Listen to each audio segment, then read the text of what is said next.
महंगी सब्जियों ने बिगाड़ा दिल्ली वालों का स्वाद, कीमतों में दिखा जबरदस्त उछाल।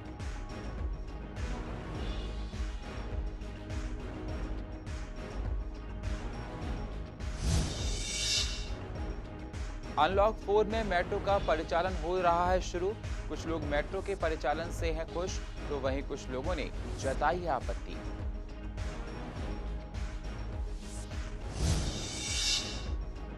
पार्षद नीमा भगत सिंह वार्ड में फैली गंदगी। लोगों ने कहा साफ सफाई न होने की वजह से फैला संक्रमण का खतरा।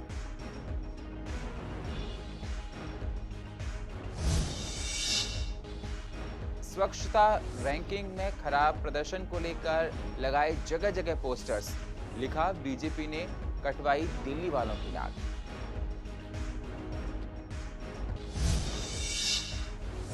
और लोग घरों में ही करेंगे इस बार गणेश विसर्जन, कोरोना से बचने के लिए पॉल्यूशन और भीड़ से भी रहेंगे दूर।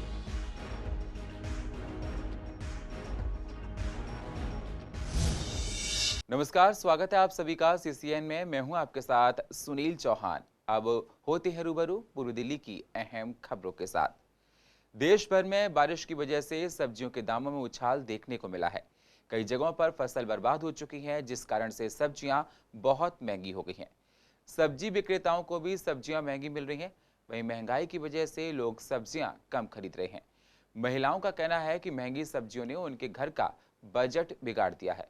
दिल्ली की मंडियों में लगातार सब्जियों की सप्लाई कम है, जिससे सब्जियों की कीमतों में जबरदस्त उछाल आया है।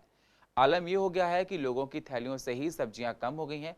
दिल्ली की मंडियों में आलू, प्याज, टमाटर, लहसुन और धनिया की कीमतें में बढ़ोतरी देखने को मिली है। जहां हरी सब्जियों की कीमत 80 रुपए तक पहुंच गई है, तो वहीं टमाटर 50 रुपए किलो बिक रहा है। हाँ, बहुत असर पड़ रहा है क्योंकि घर का खर्चा कैसे नहीं चलता। लॉकडाउन हो गया था तो इनकम पहले नहीं थी बच्चों की। अब सब्जी महंगी हो गई तो सब्जी लानी, और सब्जी बरसात में जल्दी खराब हो जाती है, तो फिर लाओ और खराब सब महंगी सब्जी लाओ फिर खराब हो जाए, ये भी डर लगा रहता है। और सब्जियां, सारी सब्जियां महंगी हो गई है। टमाटर 80 रुपए किलो से ऊपर है। और ये बाकी सब्जियां भी सब बहुत महंगी हैं सारी। के भी दाम बढ़े हैं? हाँ, हरी सब्जियों के दाम भी बढ़े, घिया तोरी सब सब्जियां बढ़ गई है। टमाटर 20 रुपये 30 रुपये थे, आज 70-80 रुपये किलो है। और सब्जियां सारी महंगी हो रही हैं।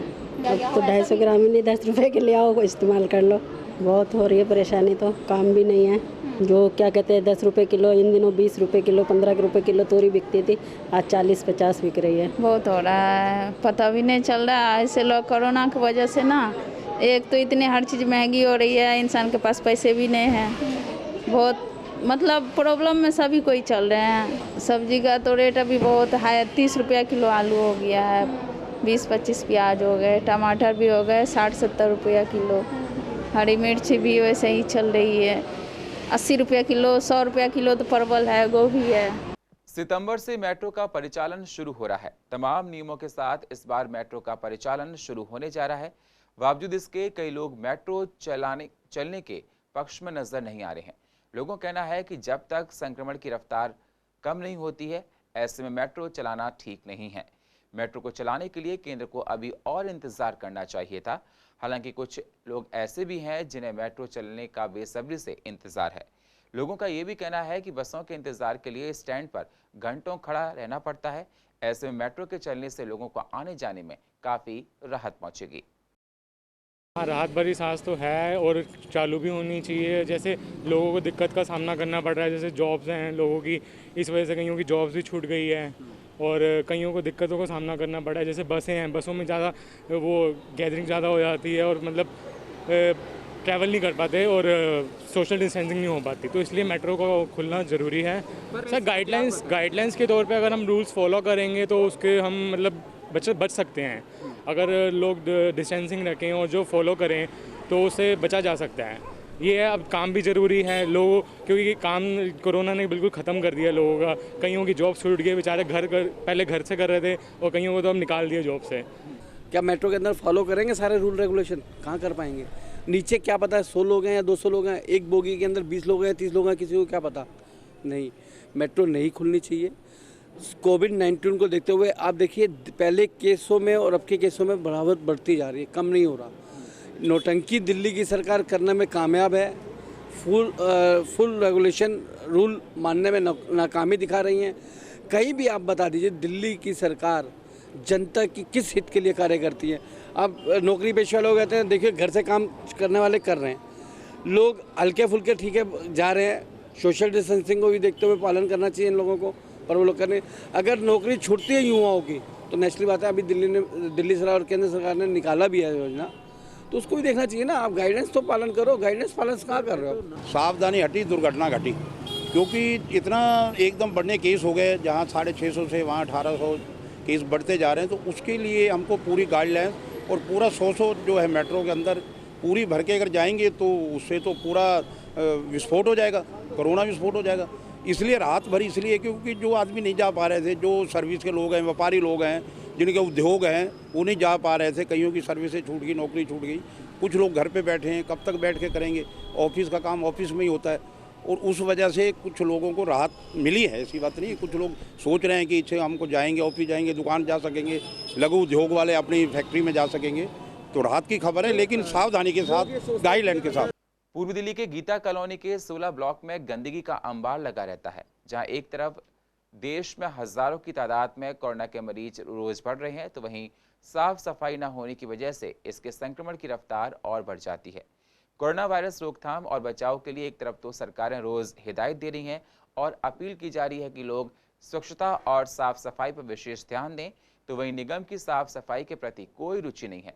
फिलहाल हम आपको पूर्व दिल्ली से नीमा भगत के वार्ड की तस्वीरें दिखा रहे हैं।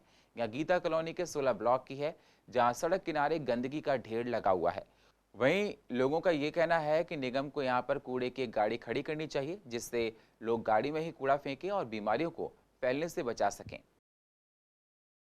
बिल्कुल फैलेंगी, देशभर में पब्लिक अवेयरनेस नहीं है ना। यहाँ के जनरली मैंने व्हाट आई बिलीव 70% लोग दे आर इलिटरेट, पैसे हैं उनके पास, बट नॉलेज नहीं है उनके पास। सो जहाँ पे ऐसी बात होती है तो obviously they have so much problem. पढ़ाई लिखाई से इंसान को पता चलता है ना किसी से प्रॉब्लम होता है नहीं।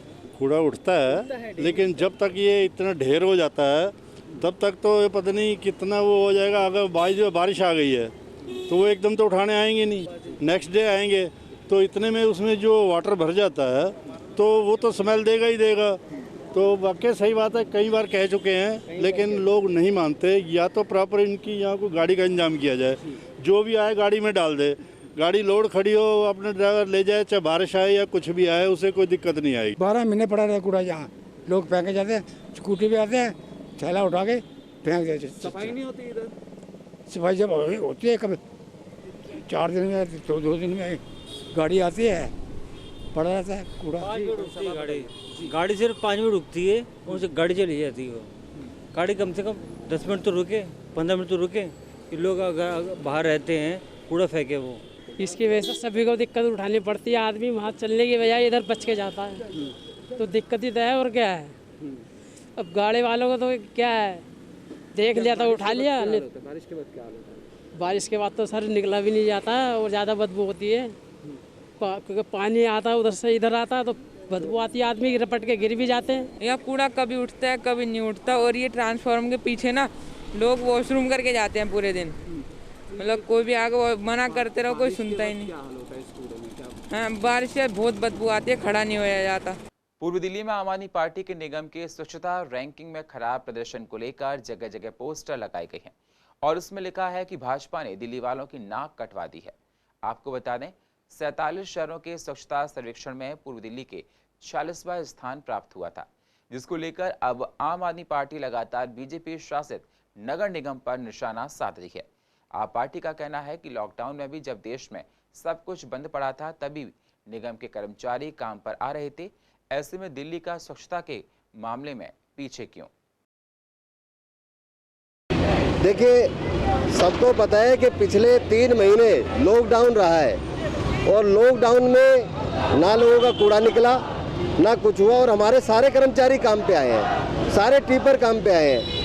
फिर ये कूड़े में रैंकिंग हमारी डाउन क्यों आई, कूड़े में हमारी रैंकिंग क्यों गिरी, ये तो बताना पड़ेगा ना आपको। हमारे पास पूरे संसाधन है, उसके बावजूद हमारी रैंकिंग कम आई। हमारे पास तमाम कर्मचारी हैं, तमाम सिस्टम है, खाली हमारी मैनेजमेंट, हमारी निगरानी की वजह से हमने उसकी देखभाल नहीं करी, हमने उस पर ध्यान नहीं दिया, जिस वजह से हमारी रैंकिंग गिरी है। इस पर भाजपा को शर्मिंदा होना चाहिए और क्षमा मांगनी चाहिए दिल्ली की जनता से कि उन्होंने दिल्ली की नाक कटवा दी है। कि जनता को ये बताना पड़ेगा कि ये काम था किसका, आखिर रैंकिंग गिरी तो सफाई की जिम्मेदारी है किसकी। सफाई की जिम्मेदारी एमसीडी में बैठी भारतीय जनता पार्टी की जिम्मेदारी बनती है, क्योंकि ये लोग छोटी छोटी बातों पे दिल्ली सरकार की तरफ उंगली उठा देते हैं। हमें ये बताना पड़ेगा कि ये जो जिम्मेदारी थी ये भारतीय जनता पार्टी की जिम्मेदारी थी और इन लोगों ने अपनी जिम्मेदारी को ठीक से नहीं निभाया, जिसकी वजह से हमें ये शर्मिंदगी झेलनी पड़ रही है। स्वच्छता सर्वेक्षण की रैंकिंग को लेकर राजनीति गरमाने लगी है। देख सकते हैं सड़कों के किनारे किस तरीके से आम आदमी पार्टी के जो नेता विपक्ष हैं और जो आम आदमी पार्टी के काउंसलर्स हैं उन्होंने बोर्ड्स और होर्डिंग्स लगाने शुरू कर दिए हैं। उनका साफ तौर पर यह भी मानना है कि एमसीडी में सबसे बड़ा काम जो होता है वो साफ सफाई का होता है। उसके बावजूद भी अगर इस तरीके की रैंकिंग आ रही है तो ये अपने आप में सवाल या निशान जरूर खड़े करता है। कैमरा पर्सन मोहित के साथ मैं वंदना कश्यप, कैंट, सीसीएन। राशन की दुकानों पर राशन वितरित हो रहा है या नहीं, इसका रियलिटी चेक किया हमारे रिपोर्टर कुणाल शर्मा ने और पाया कि लोगों को दुकानों पर राशन तो मिल रहा है, पर जिन सावधानियों के साथ राशन वितरित करना चाहिए वो सावधानियां नहीं बरती जा रही हैं। कोरोना वायरस से बचाव के लिए लोगों को एक दूसरे से कम 6 फीट की दूरी बनाकर रखनी चाहिए, पर यहाँ पर नज़ारा तो कुछ और ही दिखाई दे रहा है। आम दिनों की तरह ही लोग दुकानों पर लाइन लगाकर खड़े हैं। सोशल डिस्टेंसिंग दूर दूर तक फॉलो नहीं की जा रही है। चेहरे पर औपचारिकता के तौर पर मास्क जरूर लगा हुआ है, पर इन्हें देखकर लगता है नहीं है कि कोरोना वायरस का खतरा इनको जरा भी हो। राशन में 40 किलो है, 40 किलो गेहूँ मिलता है। राशन एक आदमी को 4 किलो मिलता है, 3 किलो चावल मिलता है, 4 चक 16 किलो गेहूँ मिल जाता है, 8 किलो चावल मिल जाता है। भाई लाइन लगना पड़ता है दुनिया भर का, 4 चक्कर लगाने पड़ते हैं, कभी मंगलवार को आना, कभी बुधवार को आना। निःशुल्क मिलता है? नहीं हो रहा ना, कोई राशन में कोई दिक्कत नहीं, जो रूल है वही हिसाब से मिलता है। कोरोना का काला साया इस बार गणेश विसर्जन पर भी देखने को मिला है। इस बार लोग घाटों पर गणेश विसर्जन नहीं करेंगे, बल्कि सुप्रीम कोर्ट के आदेश के अनुसार घर पर ही गणेश विसर्जन करेंगे। लोगों ने बताया कि कोरोना वायरस के चलते वो हर बार की तरह धूमधाम से गणेश विसर्जन तो नहीं कर सकते, लेकिन घर की छतों पर परिवार वालों के साथ टब में गणेश विसर्जित किए जाएंगे। आपको बता दें, एनजीटी का यह सख्त आदेश है कि घाटों पर गणेश विसर्जन नहीं होगा और अगर कोई घाट पर गणेश विसर्जन करता हुआ पाया तो उस पर सख्त से सख्त कार्रवाई की जाएगी। ऐसे में लोगों ने बताया कि वह किस तरह से गणेश विसर्जन करेंगे, आइए सुनाते हैं आपको। देखिए, मैं इस बार कोरोना काल है पर बप्पा को तो हम नहीं भूल सकते। उनकी उपस्थिति हमारे लिए बहुत मायने रखती है। तो हम जब ज़्यादा लोगों को बुलाते थे, पहले सब आते थे, सब एक साथ बप्पा को लेकर भी आते थे, फिर छोड़ के भी आते थे। इस साल हम ऐसा नहीं कर सकते क्योंकि कोरोना महामारी ऐसी चल रही है कि जो कि हम लोगों के लिए सही नहीं है।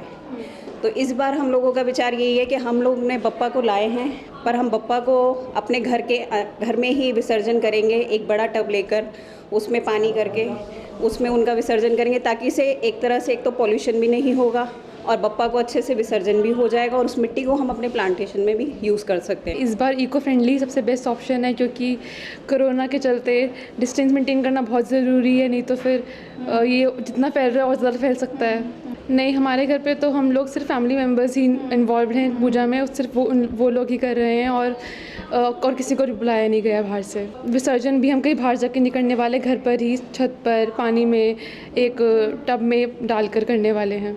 देखिए, वैसे तो हर साल गणेश जी हम लाते भी धूमधाम से और विसर्जन पे भी रास्तों पे रश बहुत होती है, सब होता है, पर क्योंकि इस बार कोविड है, कोरोना का प्रॉब्लम है, तो आई रिक्वेस्ट कि सारे लोग, इनफैक्ट जैसे हम भी अपने ही घर में हमारे फैमिली मेम्बर के साथ इको फ्रेंडली गणेश जी का घर पे ही विसर्जन करें। इससे बीमारी से भी बचेंगे और बाहर पोल्यूशन भी नहीं होगा। और पूर्व दिल्ली का अधिक जानकारी के लिए आप YouTube पर जाकर CCN10 को सब्सक्राइब करें और फ्रेश अपडेट लेते रहें। और फिलहाल पूर्व दिल्ली खास में इतना ही। बाकी खबरों के लिए आप बने रहिए CCN के साथ। तब तक के लिए नमस्कार।